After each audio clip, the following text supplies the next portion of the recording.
Hello, creative ones, and welcome to Mixed Media Art Fundamentals, the series that answers all of your questions with getting started with mixed media art.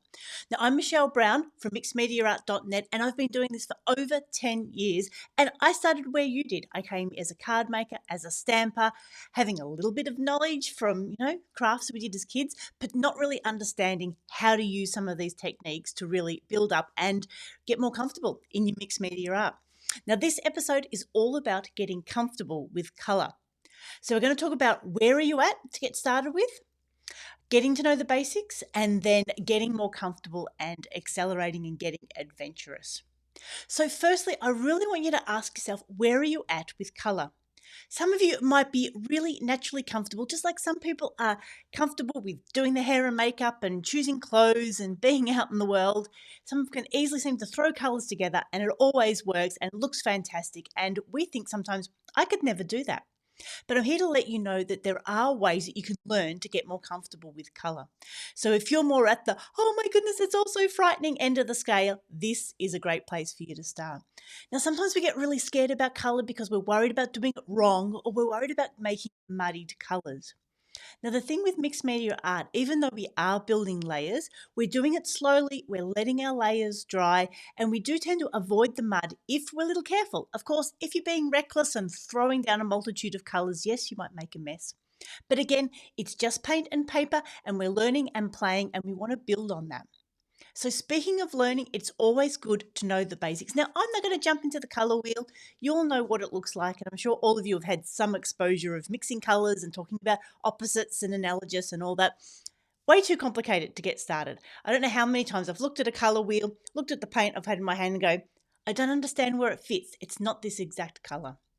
So what I would really encourage you to do is to start right at the basics of thinking about colours as warms, cools, and neutrals. I'll often start with my paints and even swatching them in those. So which ones are the warm colours? And we understand warm colours. They're the yellows, the orange, most of the reds, often the pinks, some of the purples. Purple's always a bit of a tricky one.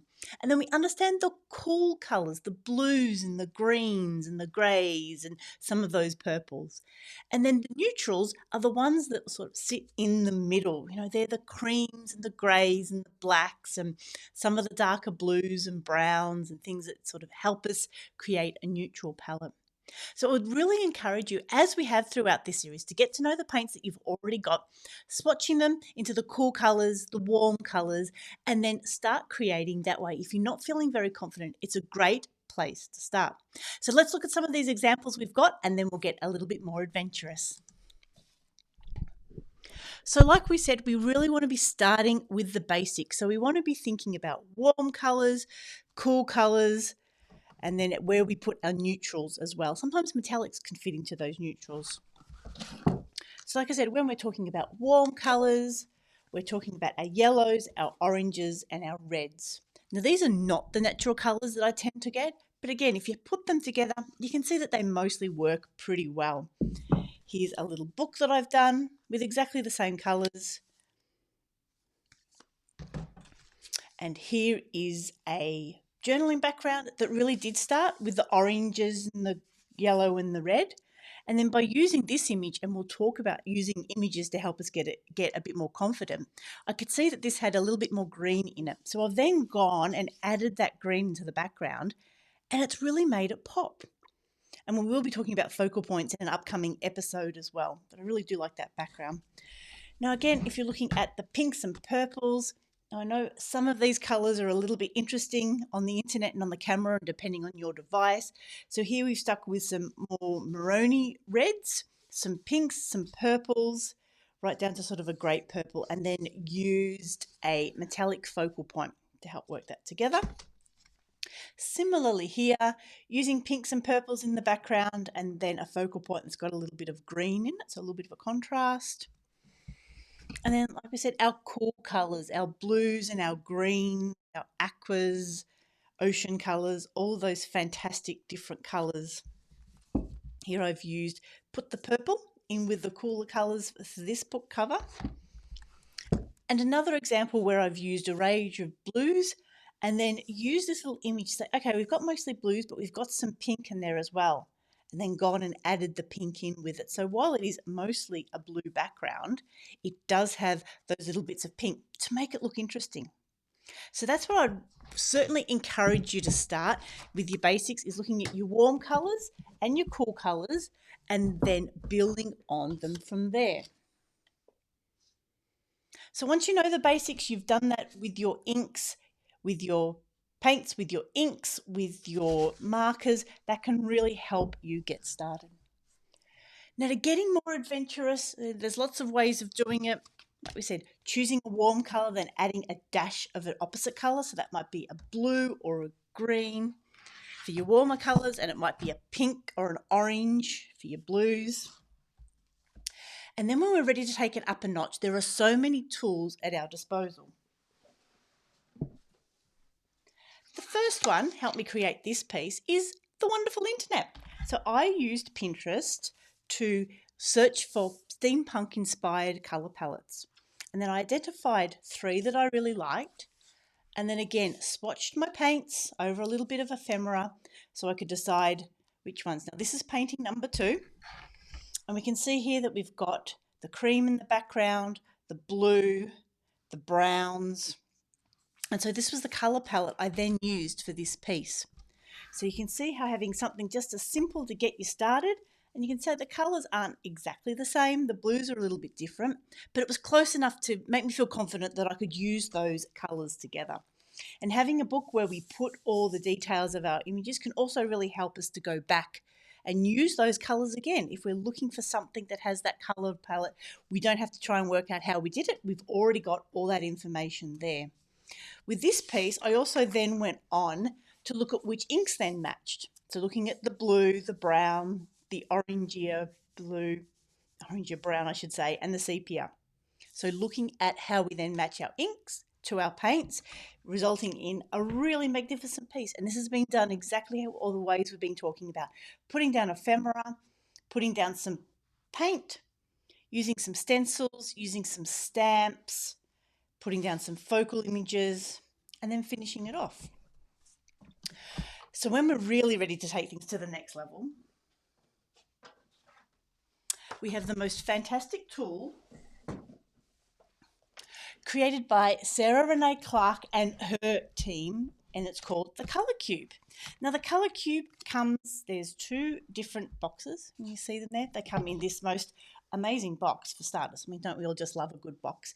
There's 2 volumes. This is the second one, and it comes with 250 cards along with instructions that give you inspiration on colour. So here's a photo.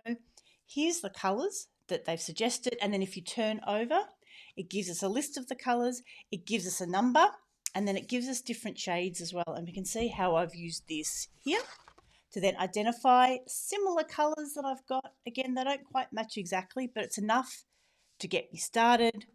And then from that, I could create this piece. Again, knowing that as I worked on it and built up the layers, this is just using paints and different things for stamping that I could then get a cohesive piece that I know that those colours are going to work together. So I would certainly recommend, if you're a little bit nervous when it comes to colours, the Colour Cube is a great way of doing it. Now let me just pull out a few. So again, here's another gorgeous one, similar but different. Now, the other thing that this also comes with is you can get an app that comes with it, and then you can type in Christmas colours or Easter colours or blues, and then it will let you know which of the cards have those colours in it. Oh, that's not bad, is it? Again, you can see how it's similar to this, but also slightly different as well, giving a really cool offset. There's ones, it just goes on and on. There's purples and pinks. There's all sorts of different images and colours. That uses quite a bit of black. If I was doing that in mixed media, I probably wouldn't put as much black into it. But again, depending on what you're going with. Oh, that's a really nice. I like the teal and the brown there as well. So that is just to give you some ideas, starting from the basics, working with your warm colours or your cool colours, getting a little bit more brave by adding in the opposite colour. So if you're doing warms, a little bit of a cool colour, or cool color, a little bit of a warm, using things like Pinterest to give you an idea. And then when you're ready to go a next level and get adventurous, using something like the color cube, which can really give you some great colors. And again, by keeping track of what you're using, it gives you confidence that you know that palette's going to work and you can jump into it at any time.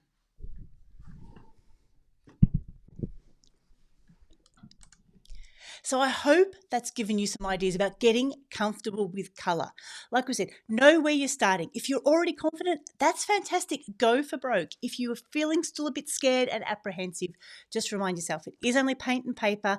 We can experiment, we can learn, just like we can learn all sorts of new techniques, and there's lots of different resources available. So if we're just getting started, looking at our paints with warm colors, cool colors, then adding a dash of opposite to get used to that, using images to help inspire our colors and lead us through as well.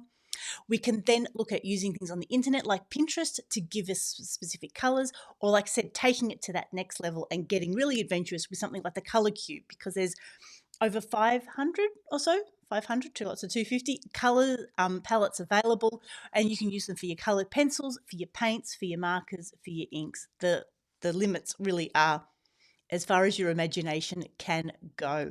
So I hope that gives you a chance to really think about how to get comfortable with color. Any questions you've got, pop them here in the comments. Of course, give us a like, share us with your crafty friends, subscribe, and we're really looking forward to catching up with you soon. So this is Michelle signing off. I hope you have a crafty day.